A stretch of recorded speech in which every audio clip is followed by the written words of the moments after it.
सन्यासी यतीन्द्र मुनीन्द्र और आचार्य चातुर्मास्य का ये व्रत अनुष्ठान करते हैं और उनके चातुर्मास्य व्रत अनुष्ठान का मूल उद्देश्य यदि होता है तो वह विश्व कल्याण हितार्थाय, विश्व के अभ्युदय के लिए, विश्व शांति के लिए, विश्व में सद्भावना बनी रहे। क्योंकि हम एक ऐसे देश में वास करते हैं जहाँ का मूल सिद्धांत तो मूल उद्देश्य विश्व का कल्याण हो और धर्म की जय हो। धर्म की जय हो में हिंदू मुस्लिम सिख ईसाई ऐसा नहीं, अलग अलग नहीं, धर्म की जय हो। जो धर्म कौन है? सत्य एवं सनातन, और जो सनातन है वही धर्म है, जो सत्य है वही धर्म है। जो सत्य को मानने के लिए तैयार हो, जो सनातन को स्वीकार करने के लिए तैयार हो, ऐसे धर्म को हम धर्म के रूप में स्वीकार करते हैं। और इस तरह के भावना से भावित, ऐसे धर्म से उपासित प्रत्येक धर्म का कल्याण हो, ऐसी हमारी भावना रहती है। और उसी धार्मिक भावना से ओतप्रोत होकर के इस वर्ष का शंकराचार्य बनने के बाद ये पहला हमारा चातुर्मास है जो मुंबा माई आई, जहाँ मुंबा माई आई का मतलब यहाँ माँ भी होता है और आई का मतलब आना भी होता है। जहाँ मुंबा माँ यहाँ कृपा करने के लिए, अपना वात्सल्य और करुणा देने के लिए इस महामाया की नगरी पर विराजमान हैं, प्रतिष्ठित हैं। ऐसी नगरी में जिसका स्वरूप यदि हो गया है माया नगरी के रूप में हो गया है, हम चाहते हैं ये मुंबई नगरी अध्यात्म नगरी के रूप में जानी जाए, धर्म नगरी के रूप में जानी जाए। और हमारा उद्देश्य इस बार का चतुर्मास करने का वही है, क्योंकि धर्म ही समाधान दे सकता है, धर्म ही सद्भावना दे सकता है। हम सब चाहते हैं कि सब धार्मिक भावना से ओतप्रोत हो जाएं, सबके जीवन में वह धर्म का स्वरूप उद्भासित हो जाए और सबका कल्याण की कामना सबके जीवन में हो जाए।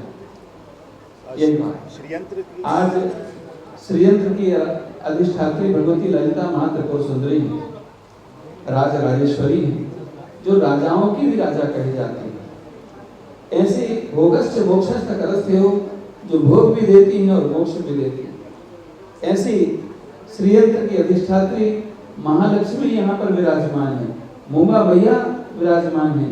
मुंबा देवी में भी श्रीयंत्र की आराधना होती है और आपका जो महालक्ष्मी जी का स्थान है, मंदिर है, वहाँ भी ये आराधना होती है।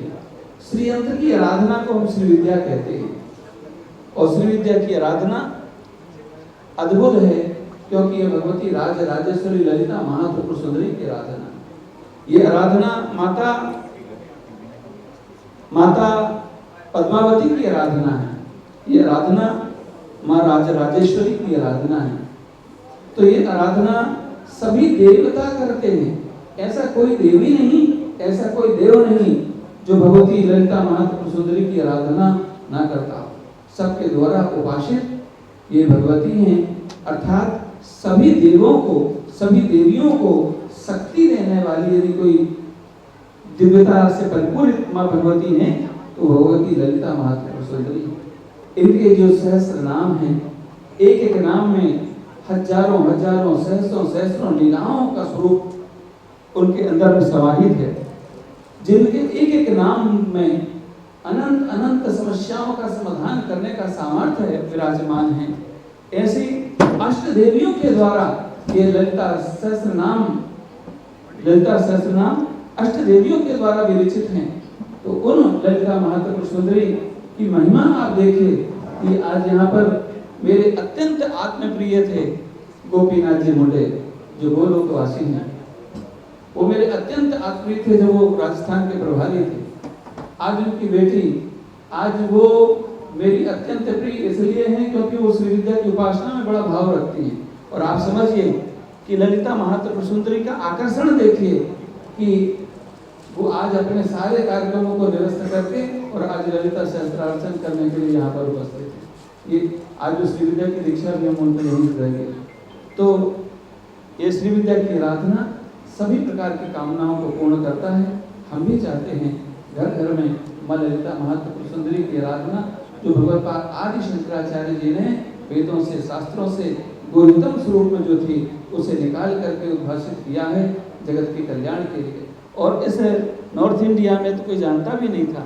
हमारे जो बड़े गुरु जी थे धर्म सम्राट करपात्री जी महाराज, धर्म सम्राट करपात्री जी महाराज इस विद्या को लेकर के यहाँ पर आए और उस विद्या को और भी अधिक विकसित किया।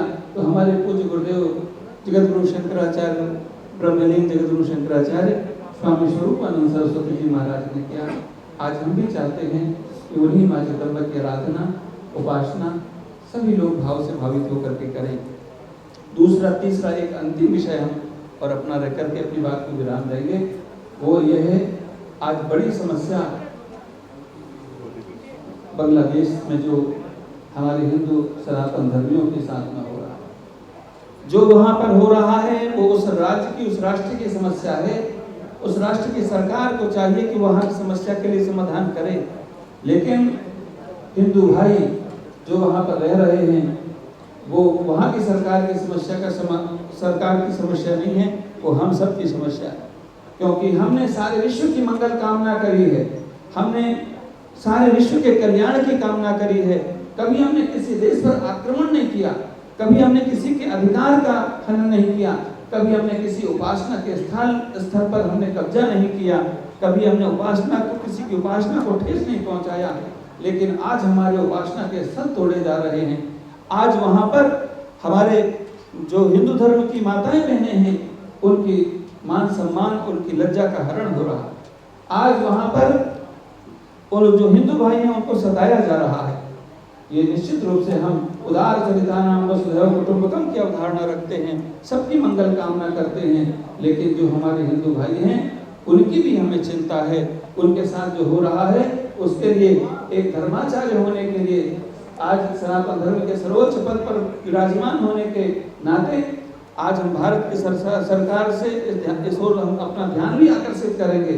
साथ ही साथ में एक बात आदेशित करके भी कहेंगे, क्योंकि हमारा अधिकार है आचार्य होने के नाते कि वहाँ के जो हिंदू भाई हैं उनके रक्षा सुरक्षा भारत की सरकार सुनिश्चित करे। उनकी रक्षा सुरक्षा करना भारत की सरकार की जिम्मेदारी है। भारत की सरकार इस दिशा में कार्य कर रही है। हमें पता है जो वर्तमान सरकार है वो संपूर्ण विश्व में और शांति चाहती है, समाधान चाहती है।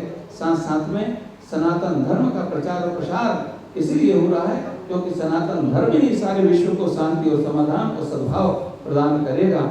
और इस हेतु हमारी जो वर्तमान सरकार है, मोदी जी हैं, वो भी इस दिशा में काम कर रहे हैं। लेकिन हम चाहते हैं और भी अधिक जो कार्य करने की आवश्यकता है उस दिशा में काम हो, ताकि हमारे सनातन धर्मियों की, हमारे जो वहाँ की माताएं बहनें हैं उनकी रक्षा हो, सुरक्षा हो, और साथ साथ में वहाँ की उपासना के जो स्थल हैं उनकी भी रक्षा सुरक्षा हो।